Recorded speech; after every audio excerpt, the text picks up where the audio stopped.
Welcome to F007 Channel. Dukung terus F007 Channel dengan like, share, comment, and subscribe. Melanjutkan cerita berikutnya dari Battle Through the Heavens.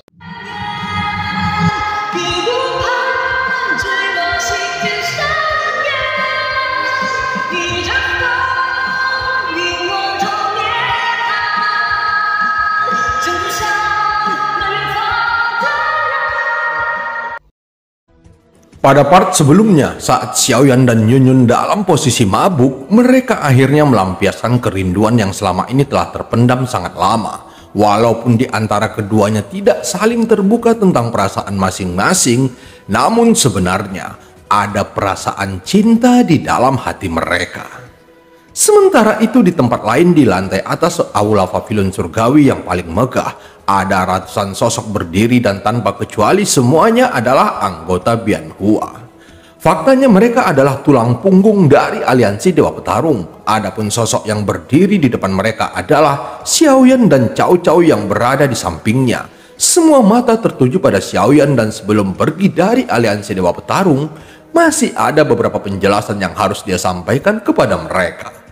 Selama ini semua orang bersembunyi sangat dalam. Xiaoyan menyipitkan matanya sedikit. Pada saat itu Jin Taiwei mungkin tidak mengetahui identitasnya, tetapi seharusnya semua sosok Bianhua mengetahuinya. Namun mereka memilih diam dan tidak membantunya. Mereka telah menyembunyikan kekuatan yang sebenarnya. Xiaoyan melihat semua sosok di depannya dan Cao Cao yang berada di samping Xiaoyan merasa aneh dan bingung. Beberapa wajah ini sepertinya sering terlihat di aliansi Dewa Petarung, tapi tidak terlalu mencolok. Kecuali penjaga toko dan yang lainnya, bahkan tampaknya tidak pernah muncul di aliansi Dewa Petarung. Untuk saat ini, aku tidak akan tinggal di aliansi Dewa Petarung. Senior Cao Cao untuk sementara akan menjabat sebagai pemimpin aliansi Dewa Petarung. Dan perintahnya harus dipatuhi. Xiaoyan berkata dengan ekspresi serius. Sekarang Xiaoyan telah mendapatkan kembali aliansi Dewa Petarung dan juga mendapatkan keberuntungan yang telah meningkatkan kekuatan Xiaoyan menjadi keabadian kaisar langkah ketiga, dan peningkatan ini masih terus meningkat. Senior, di masa mendatang aliansi Dewa Petarung perlu tumbuh lebih kuat lagi dan menyerap lebih banyak bakat.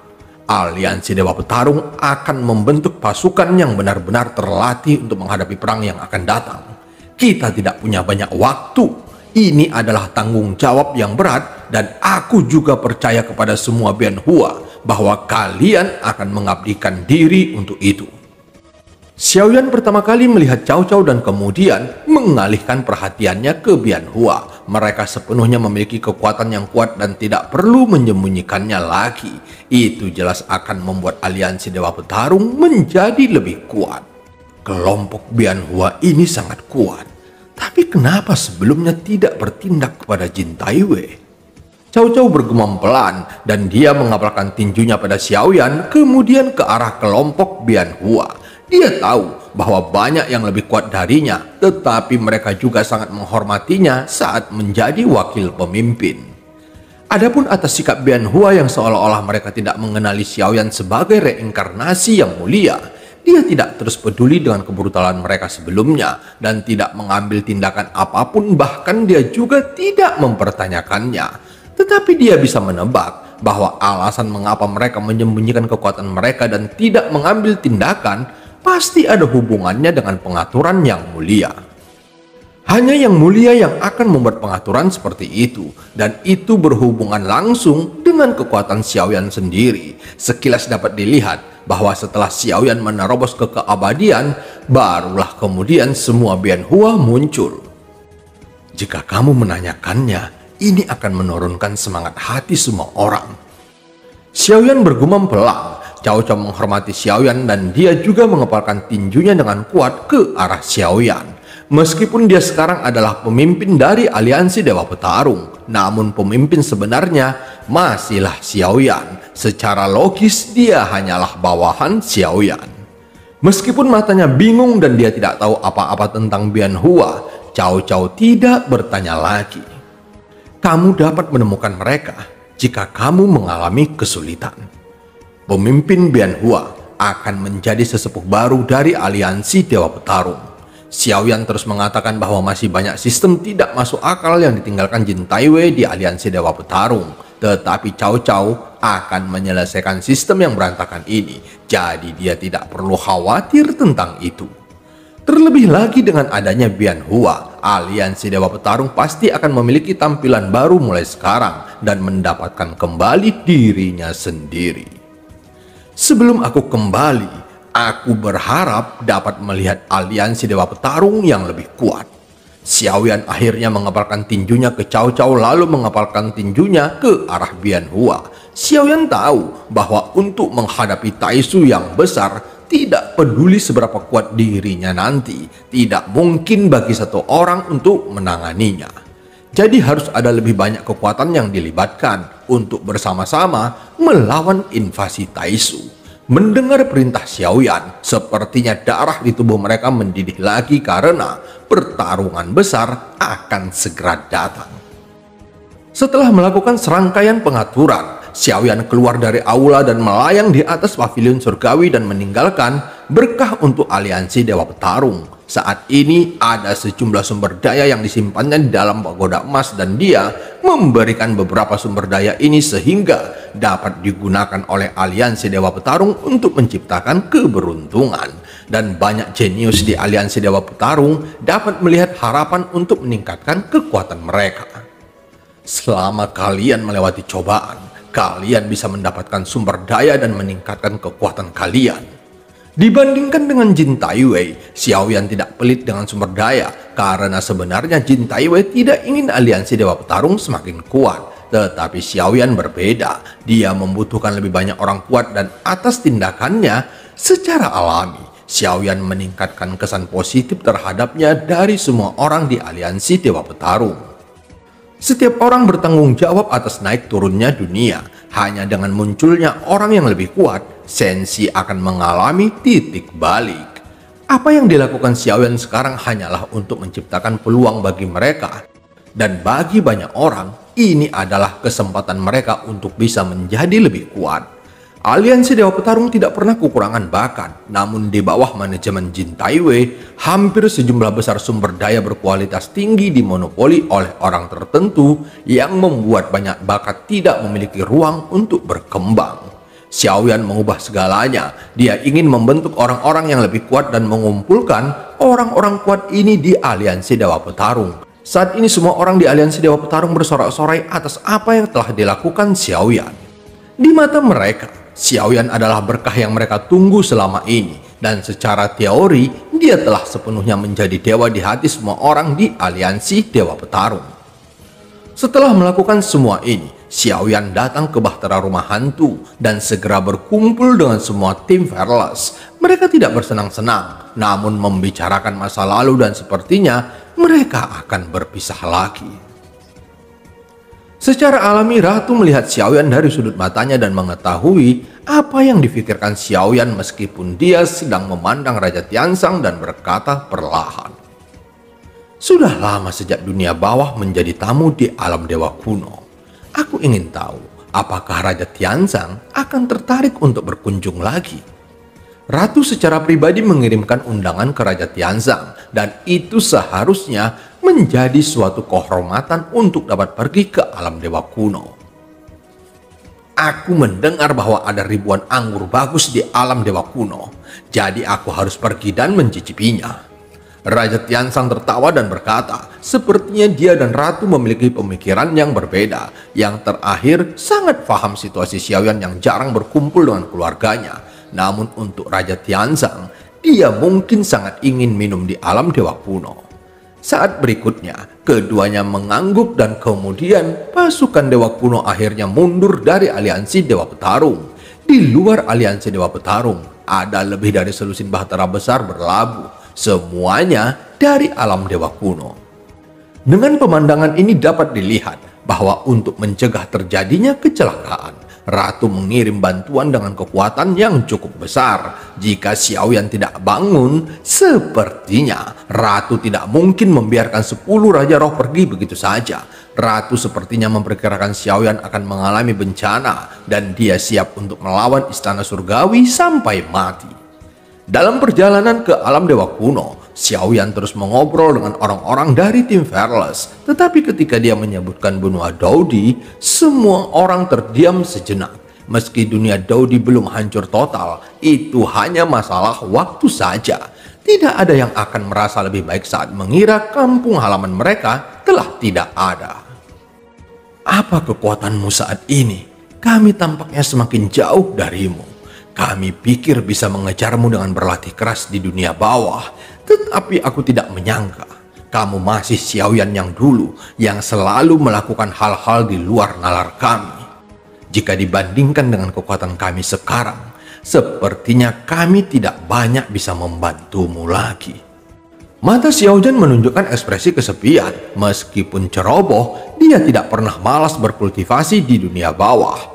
Tentu saja bukan hanya dia yang melakukannya, melainkan semua orang di tim Fearless juga bekerja keras. Tetapi setiap orang yang melihat Xiaoyan menemukan bahwa tidak peduli seberapa keras mereka berusaha, kecepatan Xiaoyan sudah terlalu menakutkan dan tidak mungkin bagi mereka untuk mengejar ketertinggalannya.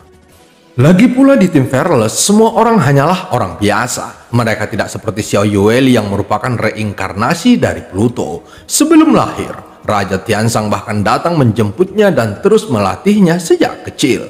Walaupun mereka tidak pernah kekurangan sumber daya untuk berkultivasi, namun masih ada celah besar antara mereka dengan Xiaoyan. Nyatanya mereka sudah menjadi favorit surga. Mereka telah menerobos dari melawan makhluk abadi menjadi melawan dewa yang sebenarnya sebagai manusia biasa. Itu termasuk pencapaian yang luar biasa. Tidak semua orang bisa terus maju, apalagi dengan peningkatan kekuatan, rasa lelah akan semakin kuat. Tapi belum ada yang mengeluhkan hal itu, dan mereka semua hanya berharap bisa bertarung berdampingan dengan Xiaoyan lagi. Aku mengerti pikiran semua orang. Kalian tidak perlu terlalu menekan diri sendiri. Kalian sudah sangat kuat.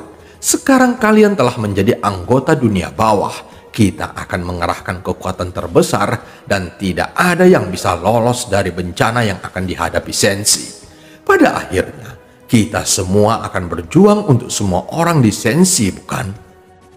Xiaoyan berkata sambil tersenyum. Dia minum banyak anggur sekarang, tetapi dia tidak ingin mabuk dengan jenis alkohol ini, dan dia hanya akan sedikit mabuk. Siapa yang lebih kuat antara dirimu dengan Raja Tianzang? Xiaoyan ragu-ragu menanyakan hal itu, dan kenangan akan kompetisi 1000 alam masih segar di ingatannya, dan sorot matanya terlihat menyedihkan saat ini. Tentu saja Raja Tianzang lebih kuat. Masih ada celah besar antara diriku dengan Raja Tianzang. Aku masih belum cukup kuat untuk menghadapi pertempuran berikutnya. Xiaoyan berkata dan melihat sorot kesedihan di mata Xiaozan.